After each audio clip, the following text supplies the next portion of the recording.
born and raised up in Iran. But I think it's so important debate that we have today because I think we shouldn't just call it Arab woman Middle East because we have the same problem in Iran. I was grown up when I came to Denmark and double culture, something I'm raised up with, that's something I have seen in Denmark so different. I have actually sit there and heard all of your stories and I have changed totally my presentation actually today. So it's just a new presentation I've just made because I could feel that there are some things I want to share with you guys. So if you please, I will show you a film first.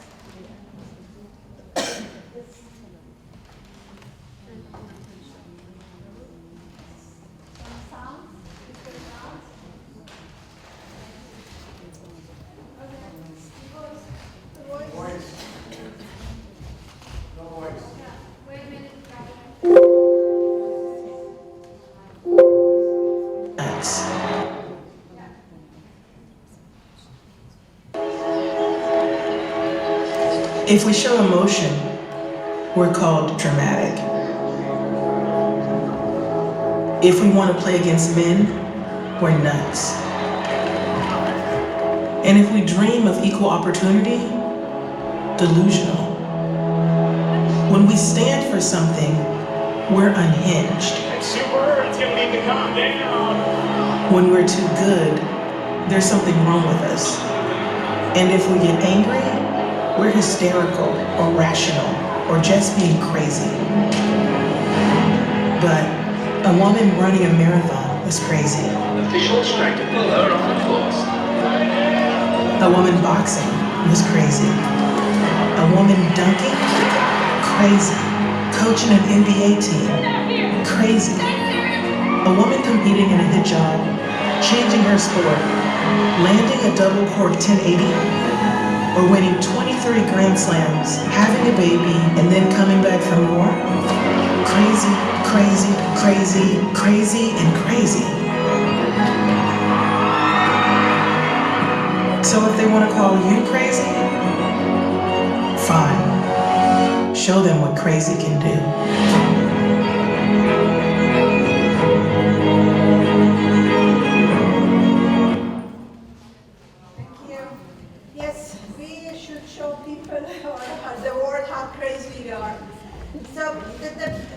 The things that I want to tell you today is actually I've been asked to talk about the homosexuality between the differences between Western and in the Middle East. But first I want to talk about myself. As I told you, I'm born and raised up in Iran, and I was only 17 years old when I got married.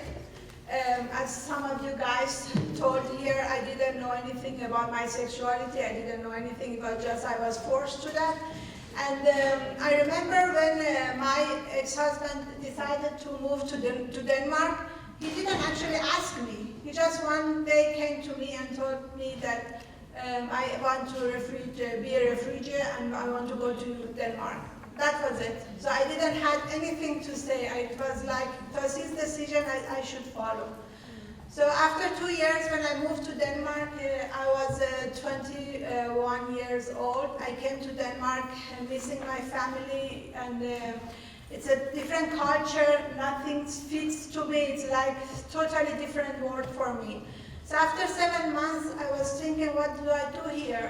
Because in those 2 years I was alone in Iran, I could actually see my value. I could see, okay, why me as a woman, nobody talked to me as I am a human being. So I started actually to think a lot in those 2 years, and after I came to Denmark, I decided to go back to Iran.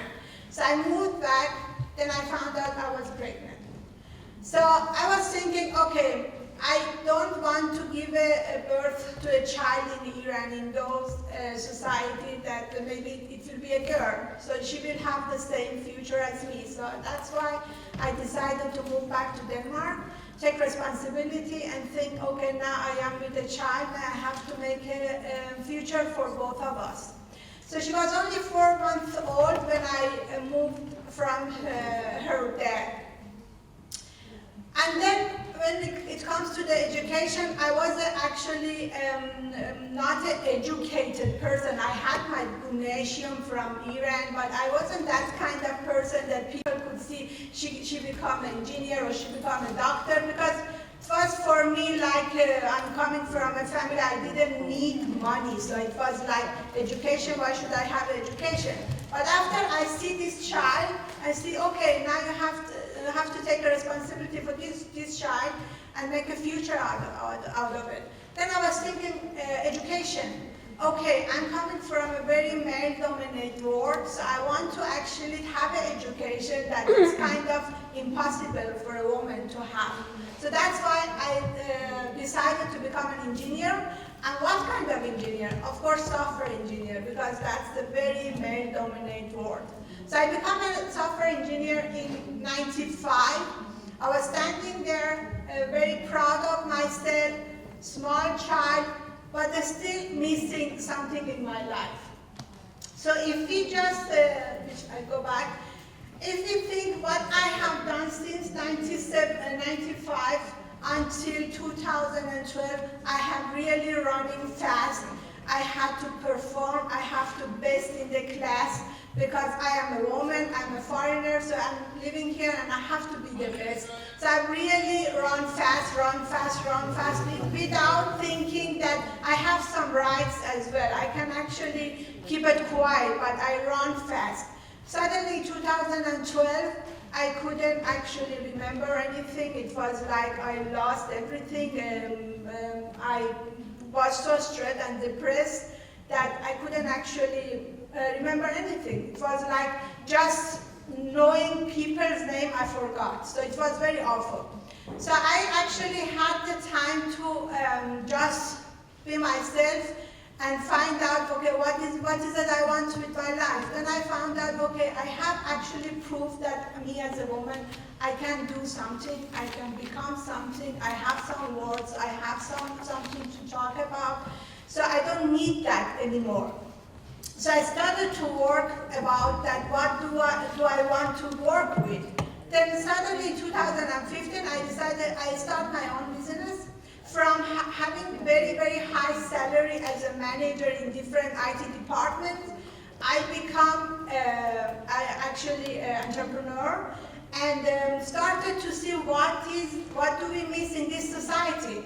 Then I was thinking, okay, we have many people like me are stressed. We have lots of women who are still running fast, and they want to be a good mom, they want to be a good housewife, they want to be a good employee, they want to be a good manager. Oh my God, so many things, you know.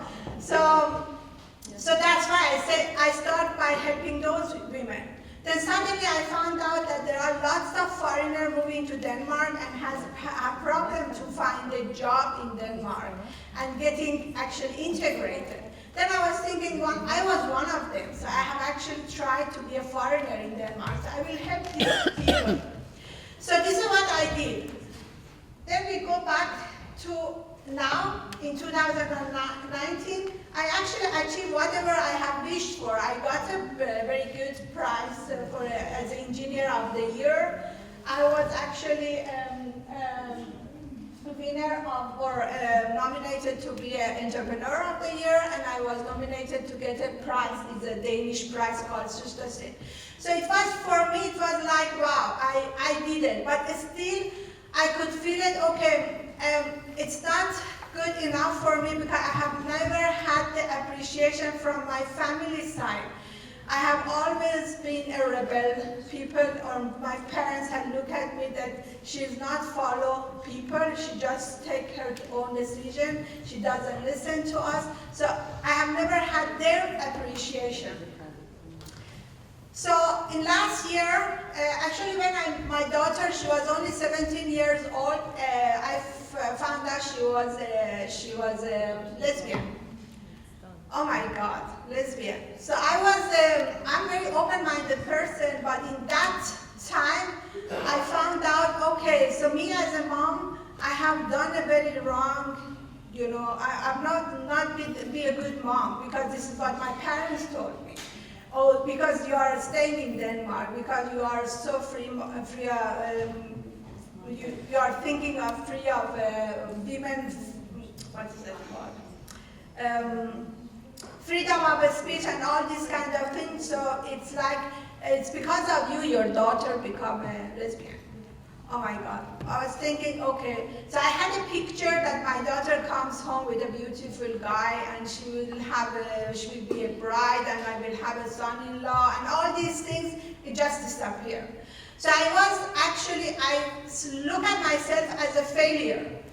I did it wrong. Something wrong I have done. It's because of me, because I have put so much pressure on her, because when I had this study, I worked so much hard that I didn't have enough time for her. So that's why. So I started to question myself about that. Until I had a very good discussion with her and she said, why do you blame yourself, Mom? I don't understand. Because people say I haven't done it wrong, right with being a good mom and so on. And then I found out actually all this is my head, because it doesn't exist, because she doesn't feel like that. People who really love me, my friends, I had their support, and it wasn't like I have done something wrong. It's like, that is it. So I started to actually read about what is it to be gay here, and what is it to be gay in Iran. You actually lose your head in Iran if you are a gay, so you cannot be a gay. And as our previous president in Iran said something, that there is no gay people in Iran. So that's his opinion. But I started actually to see, okay, what is more important for me? Is it that what people say about me, what people means about me, that what people say, okay, she's not a good mom, or she's not that, she's not that, or what that is important for me is what my daughter is like. Is she happy? Is she satisfied with her decision? That's the most important thing for my life. So last year, I become familiar with the organization in Denmark called Saba. Saba is the organization for minority of homosexual in Denmark. And the manager called me because my daughter is a member of that team. And they called me and said, can we ask you to come and talk about your feelings as a mom in one of our conferences? And I said, of course I will do that. So I went there, and it was a debate, and as you can see, there is a sign called, this is my daughter's pride. So I was actually standing there, I was so proud, so there was not a single doubt in me that I have done something wrong. I was so proud of my daughter standing there and actually fighting for others' rights. So this is what this organization says. After that, many young people came to me and said, oh, I wish you could be my mom, or I wish you could come and talk to my mom, because after I told this to my mom, I'm not welcome to this family anymore, and so on. So it's actually a very, very important topic to talk about. And in August, it was a Pride in Copenhagen. So I was actually one of the moms was in the front walking, and very proud to say this is my daughter's pride, and I want to be one of these people who support this. This is my daughter. She's 31 years old, and she has her own life. She's actually she's getting married next year with an Arabian woman. So that is what's happening. So we will have some Arabs in our family. So that's nice. And this is why I have focused, when I look at FN's global goals, I see, okay, it's so important debate we have today. Equality rights is one of them. So this is actually what I have focused in my small organization, that have this kind of debate more, but involve more people, involve Danish, for instance. We have few Danish sitting there. They could come and tell about their story, that how was it to be a child in Denmark. I talked to one of the ladies there. She said she was only 17 years old and she wanted to get married. It was her love of life, but their parents were very against. So it's like when we start this kind of debate, we have to involve each other. We shouldn't just say Arab people, but we are human beings, all of us. So that is it. What I have is like the most important in life is love. So this is what I have found out, that the love of my child is the biggest, and I'm very happy to be here and share my thoughts with you. Thank you.